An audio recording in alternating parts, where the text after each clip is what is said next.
Hello സുഹൃത്തുക്കളെ, ഇന്ന് ഞാൻ ഒരു അത്ഭുതമായ ഒരു അത്ഭുത പഴമായിട്ടാണ് നിങ്ങളുടെ മുമ്പിൽ വന്നിട്ടുള്ളത്.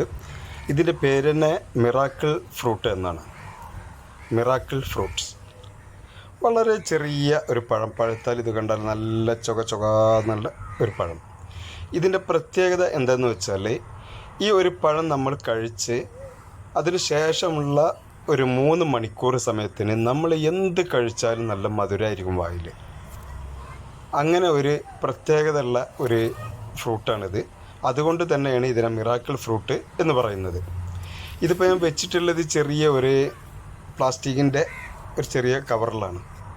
ഇതിപ്പോൾ ചെടി ഒരല്പം വലുതായതിനെ കൊണ്ട് തന്നെ ഇത് ഞാൻ വലിയൊരു പ്ലാസ്റ്റിക്കിൻ്റെ ടബിലേക്ക് മാറ്റുകയാണ്. അപ്പോൾ അതാണിപ്പോൾ നിങ്ങൾ കണ്ടുകൊണ്ടിരിക്കുന്നത്. ഇപ്പോൾ പ്ലാസ്റ്റിക്കിൻ്റെ ടബിലേക്ക് മാറ്റിയിട്ടുണ്ട്. ഇനി കുറച്ച് വെള്ളമൊക്കെ കൊടുത്ത് അളന്നിട്ട് ഉഷാറായി വരും. ഫുള്ളായിട്ട് പൂവെല്ലാം ഇട്ടിട്ടുണ്ട്. പിന്നെ എൻ്റെ ഒരു ഇഷ്ടപ്പെട്ട ഫ്രൂട്ട് നമ്മുടെ മൾബറി.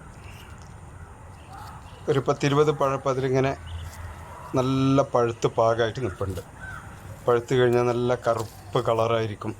നല്ല മധുരമുള്ള ഒരു പഴമാണ് ഇത്, മൾബറി. വളരെ നല്ല ഒന്നാണ്.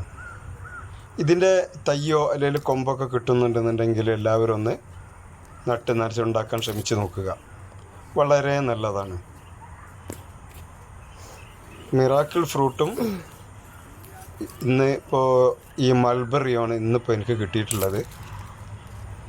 നമ്മുടെ മിറാക്കിൾ ഫ്രൂട്ടിൽ ആകെ ഒരൊറ്റ പഴം ഉണ്ടായിരുന്നുള്ളൂ.